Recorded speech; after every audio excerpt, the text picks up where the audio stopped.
Life in Trenches, Bernstein.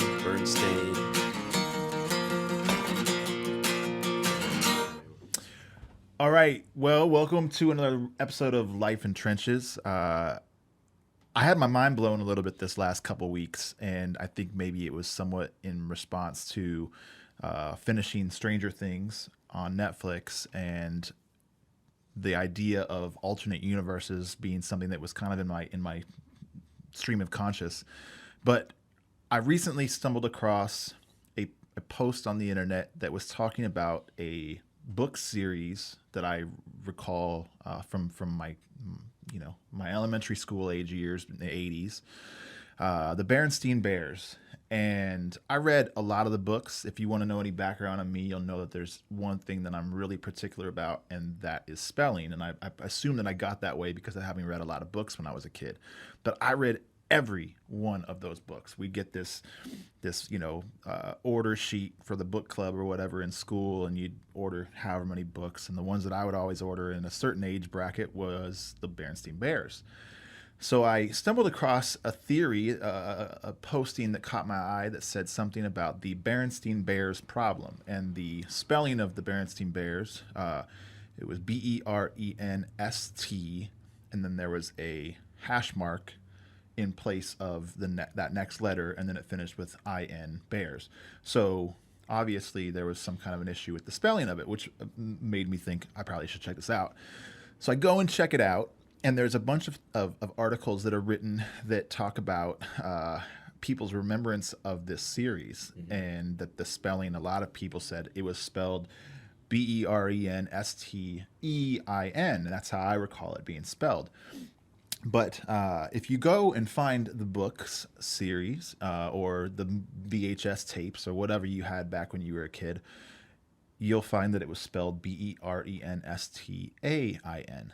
And as somebody who was a stickler on spelling, I was like, no, I would have bet my life on it. Like, no, there's no way. It was not spelled with an AIN. It was spelled with an EIN. I pronounced it that way.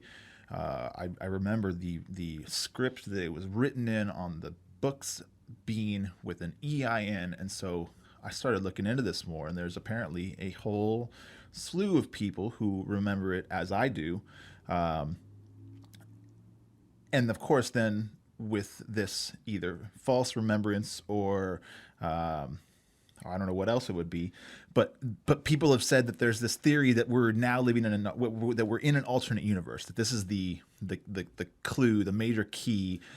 The major key. All right. Let me get this straight. Bernstein Bears, whether you knew them or not, it's a character. It's a group of books and TV series or something like that. Yeah. I read some of the books. I remember this. And they're saying that it used to be Bernstein and now it's Bernstein. Yes. So we've somehow jumped tracks from this reality or a past reality to now the Bernstein reality. Right.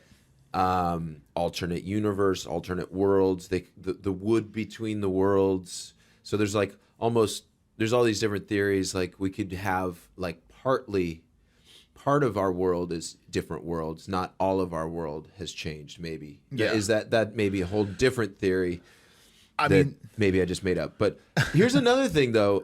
Berenstain or Berenstein, I actually always remembered it as Bern, just Bern, which is not correct. It's Beren, and then Stain or Steen. Yes.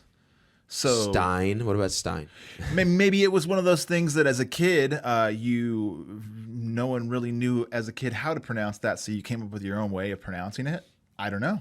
I think it's honestly probably just the fact that we don't remember things very good. Yeah. We think we know, like, 6 of one, half dozen of the other. I'm constantly screwing that up when I'm not really thinking about it, and you think of that phrase, oh, 6 of us, half dozen the other. Like, you kind of just like go over it. I think it's maybe one of those things. Yeah. Just our mind has a way of filling in gaps.